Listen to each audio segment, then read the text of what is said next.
Pohon bidara memiliki duri banyak dan sangat tajam. Pohon bidara memang memiliki banyak akan manfaat, namun pohon bidara bukanlah jenis tanaman hias yang ditanam depan rumah. Tanaman yang bermanfaat ya, bukan berarti harus ditanam di depan rumah ya teman-teman ya. Dan harus dibedakan antara manfaat dari tanaman tersebut dengan letak menanam tanaman tersebut. Karena sesuatu yang bermanfaat akan menjadi mudarat bila letaknya tidak tepat.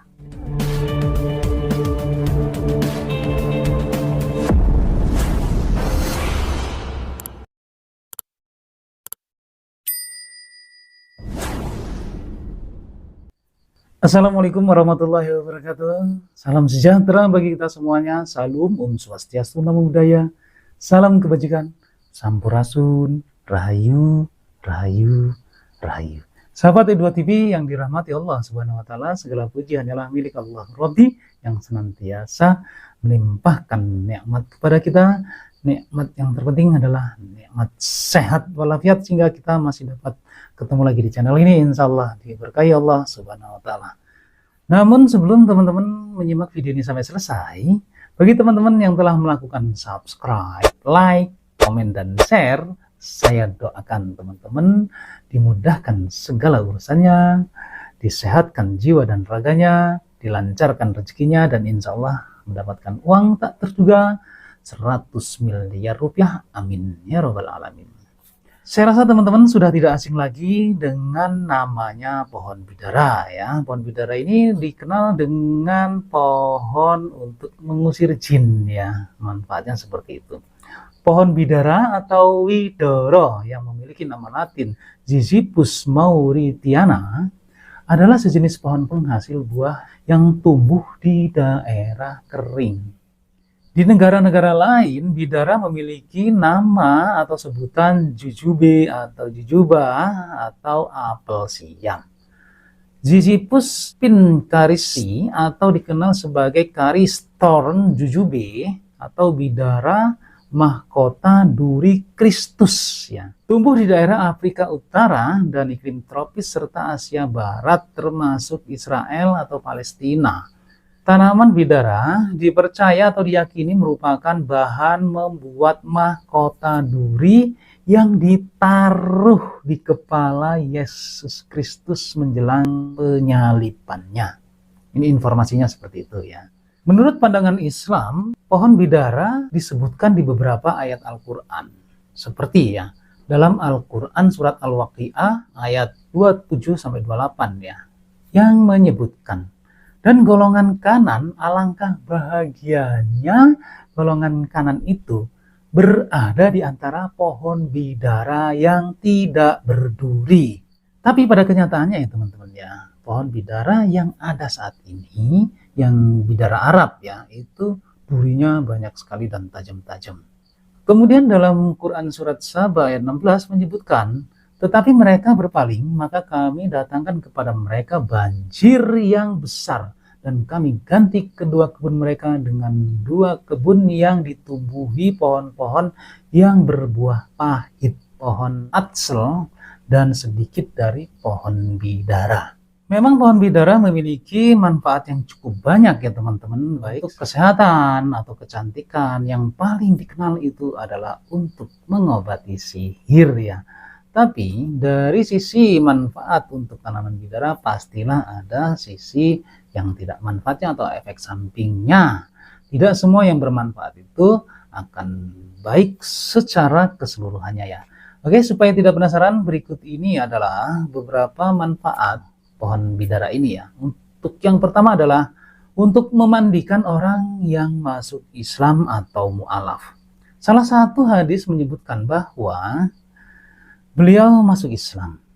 Lantas Nabi Shallallahu Alaihi Wasallam memerintahkan untuk mandi dengan air dan daun sidr atau daun bidara. Hadis riwayat An-Nasai. Syekh Albani mengatakan bahwa hadis tersebut adalah sahih. Yang kedua adalah untuk mandi wanita haid yang akan bersuci. Aisyah secara marfu, salah seorang di antara kalian wanita haid mengambil air yang dicampur dengan daun bidara, lalu dia bersuci dan memperbaiki bersucinya. Kemudian dia menuangkan air di atas kepalanya, seraya menggosokkan dengan gosokan yang kuat sampai air masuk ke akar-akar rambut. Kemudian dia menyiram seluruh tubuhnya dengan air. Selanjutnya dia mengambil secarik kain yang telah dibaluri dengan minyak misik, lalu dia membersihkan dirinya. Aisyah berkata, dia mengoleskan bekas-bekas haidnya tersebut. Hadis riwayat Muslim dari Aisyah. Nah, yang ketiga adalah daun bidara untuk memandikan jenazah. Hadis riwayat Bukhari dan Muslim. Mandikanlah dengan mengguyurkan air yang dicampur dengan daun bidara 3 kali, 5 kali, atau lebih dari itu jika dianggap diperlukan.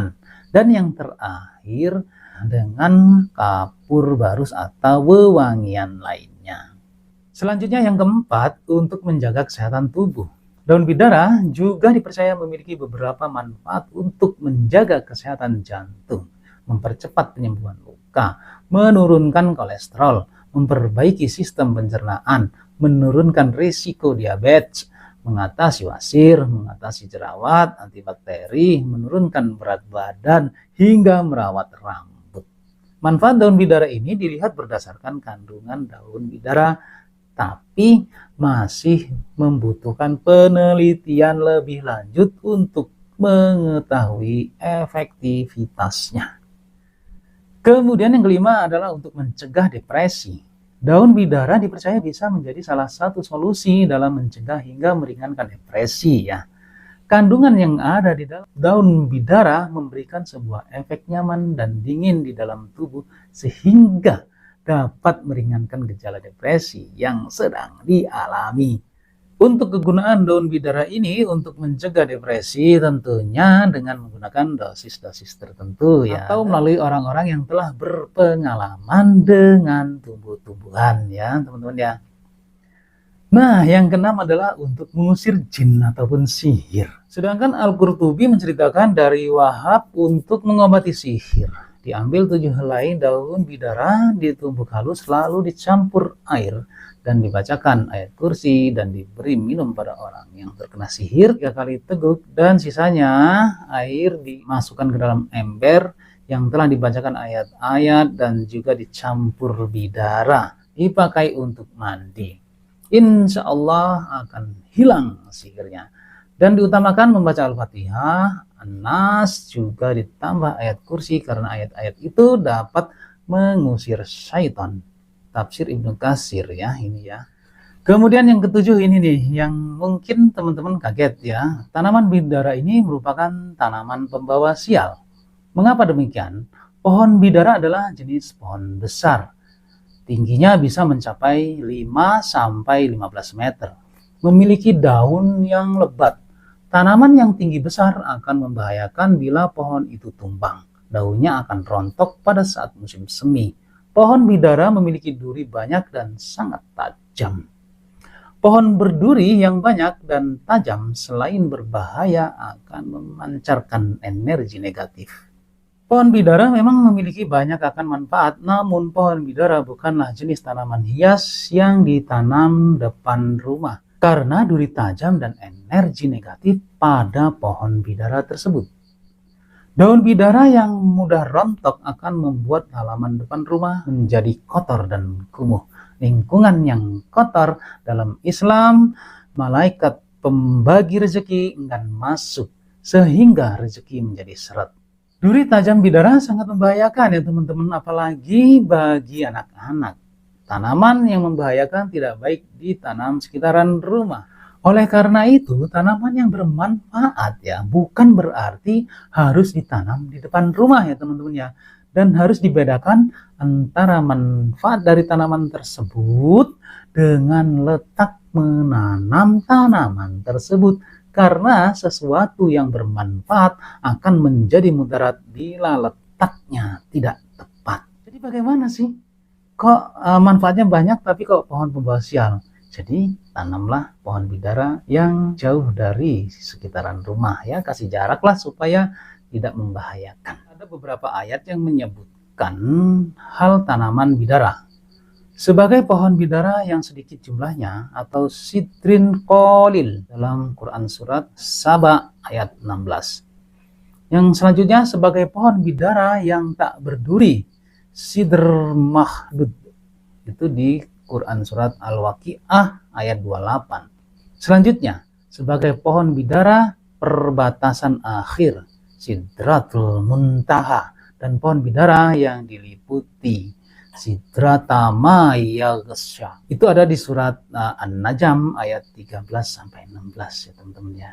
Oke, teman-teman semuanya, demikianlah mengenai hal pohon bidara itu ya, yang dikenal dengan pohon surga, pohon untuk pengusir jin atau merupakan racun bagi jin ya. Namun yang perlu diingat ya, pohon bidara memang kaya akan manfaat. Hal yang manfaat bukan berarti harus ditanam di depan rumah, karena sesuatu yang bermanfaat akan menjadi mudarat apabila letaknya tidak tepat. Wallahu a'lam bishawab. Terima kasih teman-teman semuanya telah menyimak video ini sampai selesai. Semoga bermanfaat untuk kita semuanya, khususnya buat diri pribadi saya. Kebenaran itu datangnya hanya dari Allah Subhanahu wa taala, sedangkan kesalahan merupakan kehilapan diri pribadi saya dalam menyampaikan informasi ini. Untuk itu, mohon maaf atas segala kekurangan dan kehilapan. Sampai ketemu lagi dengan saya di video saya selanjutnya. Wallahu muwaffiq ila aqwamit thoriq. Wassalamualaikum warahmatullahi wabarakatuh.